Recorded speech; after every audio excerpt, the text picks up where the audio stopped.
একজন আলেম বেইজ্জতি হয়েছে বা একজন বক্তা ওয়াইজিদ বেইজ্জতি হয়েছে, এই জন্য সাতক্ষীরা তারা তাদের নামের প্রতি সুবিচার করতে যেয়ে তারা আন্দোলন সংগ্রাম করছে। এটাকে বলবো যে অবশ্যই ভালো কিছু করছেন, কারণ একজন আলেমের বেইজ্জতি হবে, প্রতিবাদ হবে না, এটা হতে পারে না। তবে যদি আমার ব্যক্তিগতভাবে বলেন, আমি ব্যক্তিগতভাবে তাকে ক্ষমা করে দিয়েছি, আমার কোনো অভিযোগ তার প্রতি নাই। বিশেষ করে বিএনপি 16-17 বছর পরে পাওয়ার পেয়েছে, মানে মাঝে মাঝে একটু পাওয়ার তো দেখাইতে হয়। সাতক্ষীরা আপনারা নাম শুনেছেন কিনা? এই সাতক্ষীরা জেলায় এই সমস্যাটা হয়েছে। তো সাতক্ষীরায় ট্রেন রাস্তা নাই, রেল রোড নাই, কি নাই? রেল রোড নাই, ট্রেন নাই, রাশেদ কবির নাই। সাতক্ষীরায় কিন্তু না, ওনারা জীবনে ট্রেন দেখে নাই। তো একজন যশোরের মানুষ সাতক্ষীরায় বিয়ে করেছে, তো ছেলে কি করে বলতে তো হয়েছে, তো বলেছে আমি গেটম্যান। গেটম্যান তো গেটম্যান কিসের গেটম্যান? কয় রেলের গেটম্যান। রেল আবার কি? রেল হলো ট্রেন। ট্রেন কি? ট্রেন হলো যে লোহার পাত দিয়ে ঝক ঝক ঝক ঝক ঝক ঝক ঝক চলে। এটা কি? সাতক্ষীরায় তো নাই। তো বললো যে ঠিক আছে, আমি তোমারে কি গেটম্যান এটা তোমারে দেখাবো বিয়ের পরে। তো বিয়ের পরে নিয়ে আসছে, আপনাদের এখানে তো রেল রোড আছে না, তো দেখানোর জন্য মোটামুটি ওই এসে নামাইতেছে, ওই যে গেট নামাইতেছে, বোরে নিয়ে গেছে, বলছে এই যে দেখো গেট নামালাম, আমি কেমন গেটম্যান, পাওয়ারটা দেখো। তো যখন নামাইতেছে দুই পাশে গাড়ির জ্যাম পড়ে গেছে, যাওয়ার পরে বলছে তোমার কারণে তো এতগুলো গাড়ির জ্যাম পড়ে গেল। এটাই তো পাওয়ার, তুমি তো গেটম্যান বোঝোই নাই যে গেটম্যানটা কি। গেটম্যানটা কি এটাই তো বোঝো নাই। আমার পাওয়ারটা দেখো, দুই পাশে নামাই দিলাম এত গাড়ি, বলছে ওরা তোমারে মারবে না। কয় ক্ষমতা আছে নাকি? হ্যাঁ, ভিতরে আমাদের বাচ্চারা গিয়েছে, মা বোনেরা দেন, আমি আরো দুই একটা গান শোনাবো, তারপরে মোনাজাত করবো ইনশাআল্লাহ। তো গেটম্যান গেট নামাই দিয়েছে, আমার পাওয়ারটা, ওরা রেগে যাবে না? কয় রাগার কোনো সুযোগ নাই, এটাই আমার পাওয়ার, এটাই আমার হ্যাডম। ঠিক আছে, কিছুক্ষণ পরে বললো আরেকটু তোমারে পাওয়ার দেখে আমি গেটম্যান হিসেবে। লাল একটা পতাকা নিয়ে নাড়া শুরু করেছে। তো লাল পতাকা না এলে ট্রেন দাঁড়াবে, এটাই স্বাভাবিক। তো ট্রেনটা দাঁড়াই গেছে, এত বড় গাড়ি জীবনে তো দেখে নাই। কয় এত বড় গাড়ি দাঁড়াই গেল এই তোমার লাল পতাকা দেখানোর কারণে? কয় এটাই তো অ্যাডম, এটাই তো পাওয়ার। ঠিক আছে, আর কোনো পাওয়ার আছে? কয় না, এইটাই। গেটম্যান ওই যে ট্রেন চালায় ওদেরকে কি বলে? ট্রেনের পাইলট বা ড্রাইভার, যাই হোক না কেন, ট্রেন থেকে নেমে এসে বলতেছে লাল পতাকা দেখাইলে কি কোনো বিপদ আছে নাকি? কয় না। তো কিসের জন্য দেখাইলে? কয় আমার বউরে আমার পাওয়ারটা দেখাইলাম, যে আমি গেটম্যান। কি গেটম্যান? আমার পাওয়ারটারে দেখাইলাম। তো ড্রাইভারের হয়ে গেছে রাগ, যে বিনা কারণে দাঁড় করাইছে, থাবা একটা খুশি দিতেছে, কান ছড়া যেতে থাবা খুশি দিয়ে ট্রেন নিয়ে যখন চলে গেছে, বউ কইলো পাওয়ার তো দেখাইলে ঠিক আছে, কিন্তু তোমার এটা কি করলো? তোমার এই যে থাপ্পড়টা দিল, বলতেছে আমার পাওয়ার আমি দেখাইছি, ওর পাওয়ার ও দেখাইছে। মাশাআল্লাহ মাশাআল্লাহ, দাও টাকাটা দিবা? ও বাবা দিতেই চায় না। আল্লাহ অনেক বড় করুক, নেখায়াত দান করুক। নাম কি?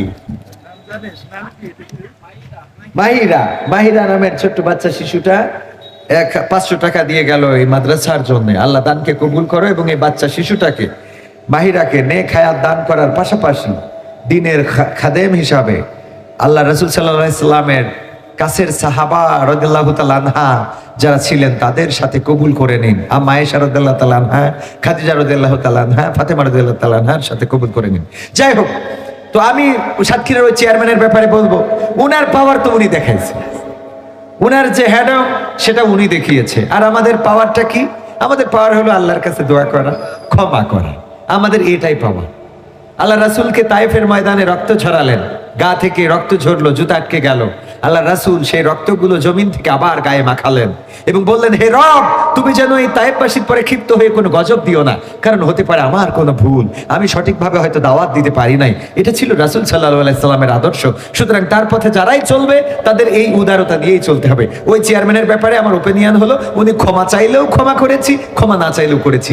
যদি বলেন তাহলে ওনার ব্যাপারে আন্দোলন হচ্ছে, ওনার ব্যাপারে মিছিল মিটিং হচ্ছে, প্রতিবাদ হচ্ছে, এই মিছিল মিটিং প্রতিবাদ এটা সাতক্ষীরাবাসীর এবং সাতক্ষীরার জনগণের এখতিয়ার, কারণ সেখানে যে একজন আলেম কবির বিন সামাদ নয়।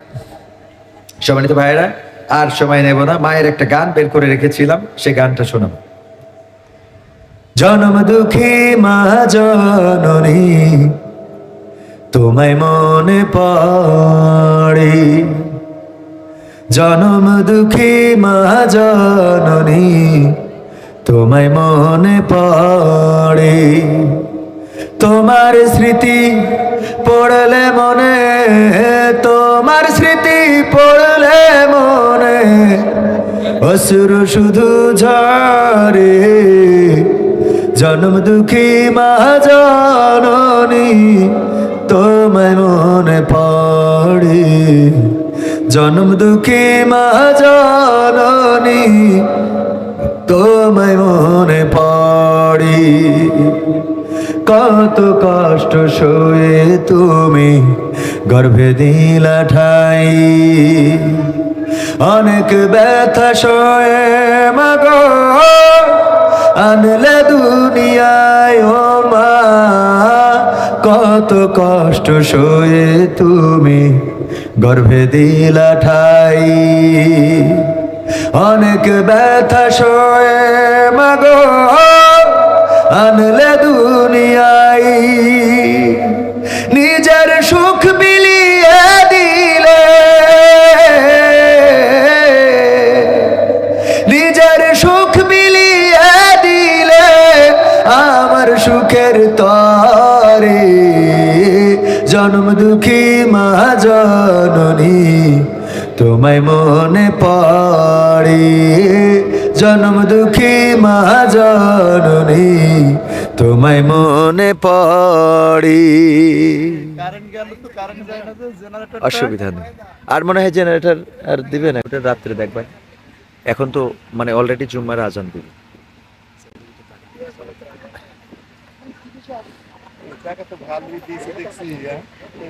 আসসালামু আলাইকুম প্রিয় ভাই বন্ধুরা, শুরু থেকে লাস্ট অবধি দেখার জন্য অনেক অনেক ধন্যবাদ। ভিডিওগুলো আপনাদের কাছে আশা করি অনেক ভালো লাগে, আর এরকম সুন্দর সুন্দর ওয়াজের ভিডিও প্রতিনিয়ত আপনাদের কাছে পৌঁছে দেওয়ার জন্য আমাদের চ্যানেলটা সাবস্ক্রাইব করে আমাদের পাশে থাকবেন। ভিডিওগুলো শুরু থেকে লাস্ট অবধি দেখার জন্য অনেক অনেক ধন্যবাদ। তা সবাই ভালো থাকেন, সুস্থ থাকেন। নেক্সট কোনো ভিডিও আবার আপনাদের সাথে অনেক মজাদার ভিডিওর সাথে আপনাদের আবার দেখা হবে। তা সুস্থ থাকুন, ভালো থাকুন। আসসালামু আলাইকুম, আল্লাহ হাফেজ।